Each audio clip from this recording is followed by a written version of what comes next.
চারিদিকে এখন দুটি শব্দ ঘুরপাক খাচ্ছে, সংস্কার আর নির্বাচন। কোনটি আগে, ডিম আগে না মুরগি আগে? নানান বিতর্ক। প্রতিদিন খবরের কাগজ খুললে, প্রতিদিন সভা সমাবেশ আলোচনা সভা ফলো করলে এই একটাই কথা, কেউ সংস্কারের শেষ না করে নির্বাচন করতে চান না, কেউ চান যে না, আগে নির্বাচন পরে সংস্কার। সর্বশেষ শনিবারও জনসভায়, এটা সম্ভবত চুয়াডাঙ্গা, বিএনপির ভারপ্রাপ্ত চেয়ারম্যান তারেক রহমান উনি গতকাল অনেকটা খোলামেলা এবং স্টেট কার্ড বলে দিয়েছেন, নির্বাচন যত বিলম্বিত হবে কনস্পিরেসি তত বাড়বে, ষড়যন্ত্র তত বাড়বে। এই কথাগুলো আমি অনেক আগেই বলেছি। আর আমি এর আগে একটা ভিডিওতে বলেছিলাম জানুয়ারি মাসের শেষ সপ্তাহে জানা যাবে নির্বাচন কবে হবে। আমি এখন এই বক্তব্য অনড়। অন্তর্বর্তীকালীন সরকারের যারাই যে কথা বলুক না কেন, নির্বাচন সংস্কারের পরে হবে, বা কেউ কেউ ইঙ্গিত দিয়েছেন যে আগামী বছর 26 সালের মাঝামাঝি হবে, এগুলো আসলে ধোপে টিকবে না। নির্বাচন নিয়ে প্রবল রাজনৈতিক চাপ সৃষ্টি হচ্ছে। জামাতে ইসলামীর সেক্রেটারি জেনারেল মিয়া গোলাম পরওয়ার উনিও কালকে বলেছেন যে একটা সভায় ডিসেম্বরের পরেই নির্বাচনের সময় নির্ধারণ করে দিতে হবে। এক কথায় বিএনপি জামাত সহ নির্বাচনমুখী দলগুলো তারা সহসায় একটি নির্বাচনের সময়সীমা, সুনির্দিষ্ট সময়সীমা জানতে চায়। সেই ক্ষেত্রে আমি মনে করি যে অন্তর্বর্তীকালীন সরকারের উপরে প্রবল চাপ সৃষ্টি হবে নির্বাচন নিয়ে। হবেই, যে নির্বাচনের তারিখ ঘোষণা নিয়ে, বিশেষ করে মাস ঘোষণা নিয়ে একটা প্রবল চাপ ডিসেম্বরের শেষ সপ্তাহ থেকে শুরু হয়ে জানুয়ারিতে গিয়ে আশ্রয় পড়বে। এবং জানুয়ারিতে গিয়ে আমার ধারণা এটার দাবিতে বিএনপি সহ অনেকে রাজপথে নেমে যাবে। কি কারণে বলছি, তখন ওই যে প্রথম যে 6টা সংস্কার কমিশন সরকার করেছিল, সেই 6টা সংস্কার কমিশনের রিপোর্ট জমা দেওয়ার সময় হলো 31শে ডিসেম্বর বা জানুয়ারির প্রথম সপ্তাহে। ইতিমধ্যে আপনারা শুনেছেন যে অন্তর্বর্তীকালীন সরকারের প্রধান উপদেষ্টা ডক্টর মোহাম্মদ ইউনূস বলেই দিয়েছেন, সংস্কার কমিশনগুলো রিপোর্ট দিয়ে দিলে এই রিপোর্ট নিয়ে আমরা রাজনৈতিক দলের কাছে যাব, তারা সেগুলো দেখবে, পর্যালোচনা করা হবে। তারা যদি বলে যে সংস্কার এতটুকু করব, তারা যদি বলে যে না দরকার নাই, তারা করবে, আমরা নির্বাচন দিয়ে দেব। প্রফেসর ডক্টর মোহাম্মদ ইউনূসের এই কথাটাই হচ্ছে প্রকৃত উত্তর।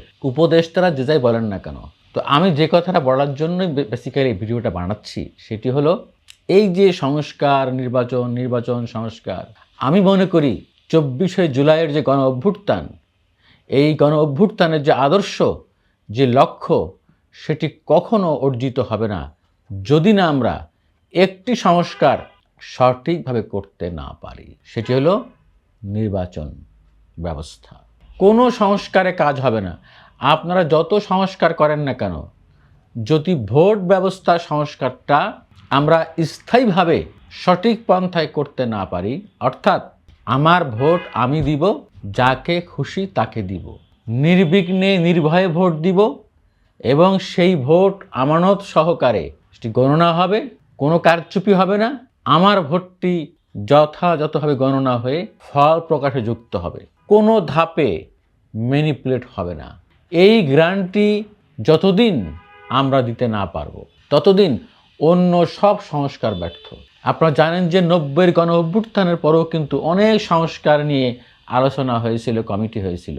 পরবর্তীতে নির্বাচিত সরকার এসে কিন্তু তা অনুসরণ করেনি, মানেনি। ওই 3 জোটের রূপরেখা ছিল 90-এর গণ অভ্যুত্থানে, স্বৈরাচারের বিরোধী গণ অভ্যুত্থানের আগে 3 জোটের রূপরেখা স্বাক্ষর করেছিল। ওখানে অনেক ভালো ভালো কথা আসে নতুন বাংলাদেশের জন্য। কি সেটা সফল হয়েছে? একবার পড়ে দেখেন 3 জোটের রূপরেখা কি আছে। এই যে এখন বিএনপি দিচ্ছে 41 দফা, 31 দফা, দেখেন, আমরা আশা করতে চাই তারা এটা মানবে, কিন্তু আমার মনে হয় না বাস্তবে ক্ষমতা এসে তারা এটি মানবে। নির্বাচনী ম্যানিফেস্টোই মানে না।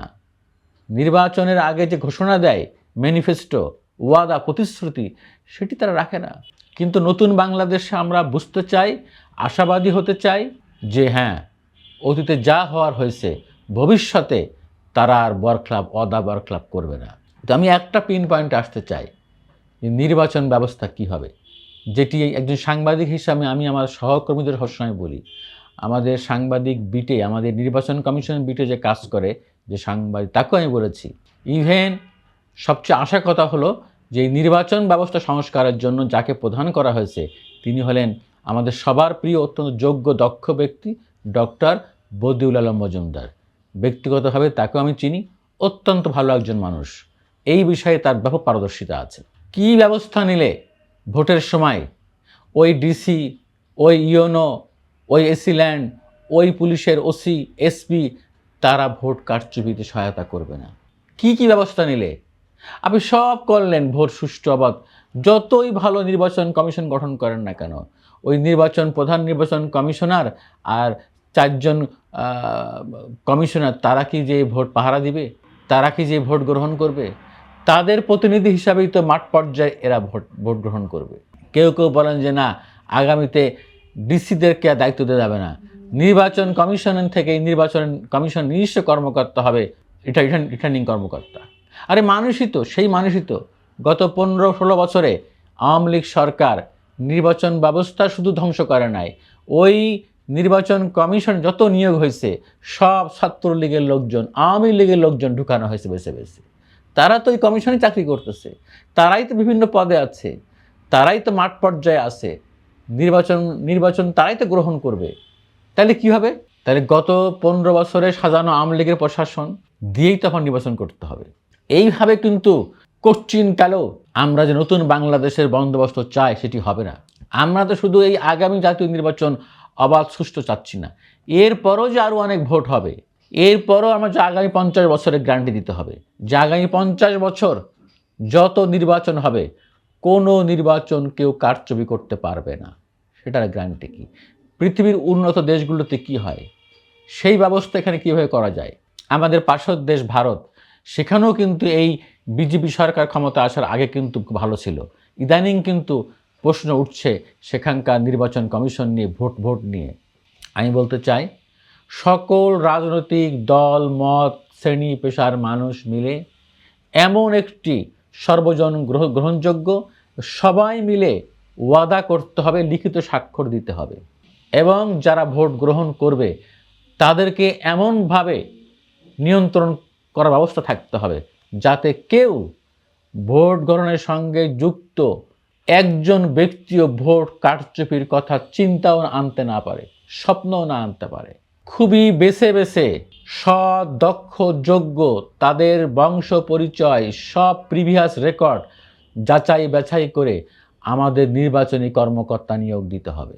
তাদেরকে শপথ পড়াতে হবে এবং তারা কোনোভাবেই রাজনৈতিক দুষ্ট কিনা তার ফ্যামিলি সেগুলো যাচাই বাছাই করতে হবে করে আমাদের এক ঝাঁক সারা বাংলাদেশের নির্বাচন কর্মকর্তা তৈরি করতে হবে। নির্বাচন হয়ে যাওয়ার পরও 3 মাস পুরো নির্বাচনের সঙ্গে যুক্ত সকল পর্যায়ের কর্মচারীরা নির্বাচন কমিশনের অধীনে থাকবে। কারোর বিরুদ্ধে কোনো ভোট কারচুপির ন্যূনতম যুক্ত থাকার প্রমাণ পাওয়া গেলে একেবারেই গেট আউট, চাকরি থেকে সাসপেন্ড করতে হবে। আমাদের এখানে কি দেখি আমরা, যারাই নির্বাচন কন্ডাক্ট করেন, যেসব কর্মকর্তারা, তারাই সন্ধ্যার সময় পরের দিন যে বিজয়ী দলকে যে ফুলের মালা দেন। আশ্চর্য! আমরা তো এই বাংলাদেশে দেখেছি, এই পুলিশের আইজিকে দেখেছি, পুলিশের বড় কর্মকর্তাকে দেখেছি, ডিসিদেরকে দেখেছি ভোটের পরের দিন যে প্রধানমন্ত্রীকে ফুলের তোড়া উপহার দেওয়া। তাহলে আপনারা কি ভোট নিলেন? বুঝতে পারছি, এই জন্যই তো দিনের ভোট রাতে হয়েছে, বিনা ভোটের নির্বাচন হয়েছে।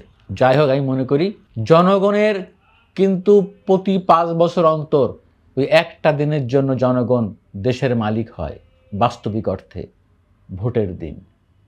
সেই একদিনের মালিকানা সত্যিকারে প্রতিষ্ঠিত করতে গেলে এই ভোট ব্যবস্থাকে একটা স্থায়ী স্বচ্ছতার রূপ দিতে হবে।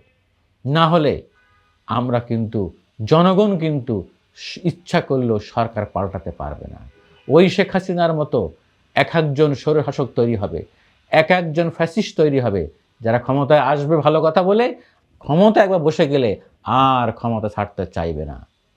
আমরা ভবিষ্যতে আর কোনো ফ্যাসিস্ট হতে দিতে চাই না। এই বাংলাদেশে আর কোনো ফ্যাসিস্ট তৈরি হবে না। এই বাংলাদেশে আর কোনোদিন ভোট কারচুপি হবে না।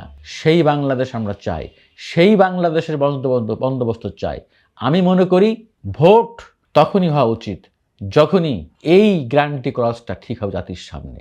আসেন, বিএনপি, জামাত সহ সকল দলকে বলি, দেশের স্বার্থে অন্তর্বর্তীকালীন সরকার উপদেষ্টাদের বলি, এই একটা প্ল্যাটফর্মে আসেন। আপনারা যত যাই কিছু বলেন করেন না কেন, ভাবছেন যে আপনাদের কেউ কেউ শুনছি আমি যে আপনারা রাজনৈতিক দল গঠন করবেন। আসলেই করবেন আপনারা। তার জন্য সময় ক্ষেপণ করতেছেন, কোনো লাভ হবে না। এই বাঙালিকে আপনারা চেনেন না, এই বাংলাদেশের মানুষকে। জুলাই আগস্টে নেতৃত্ব দিয়েছেন, এটা এক ধরনের আবেগ, কিন্তু নির্বাচনে যান, দেখেন আপনাদের কারা গ্রহণ করে, কতজন গ্রহণ করে। আপনাদের মনে করি যে অবশ্যই আপনাদের রাজনৈতিক অধিকার আছে, করেন, সমস্যা নাই, কিন্তু সবার আগে আপনাদেরকে আমি বলি এই একটা জায়গা তৈরি করেন। সব সংস্কার সঠিক হবে, সব সংস্কার বাস্তবায়ন করতে পারবেন যদি একটা সংস্কার সঠিক হয়, নির্বাচন ব্যবস্থা। আসেন সবাই মিলে এই জায়গাটা ধরি। এটা কোনো হাতি ঘোড়া কিছু না। সবাই ঐক্যমত্য হলে এই সংস্কার ব্যবস্থা ঠিক করতে লাগবে 1 মাস। নির্বাচন ব্যবস্থা একটি স্বচ্ছ, জবাবদিহিমূলক, বিশ্বাসযোগ্য অবস্থায় নিয়ে এসে আমরা আশা রাখি আগামী বছর ডিসেম্বরের মধ্যেই নির্বাচন দেওয়া সম্ভব। কিন্তু যদি আমরা নির্বাচন ব্যবস্থাকে জোয়াতালি দিয়ে সংস্কার করি আর ভোট দিয়ে দিই, আমরা কিন্তু আবারও সেই ফাঁদে পড়তে যাচ্ছি। আল্লাহ হাফেজ।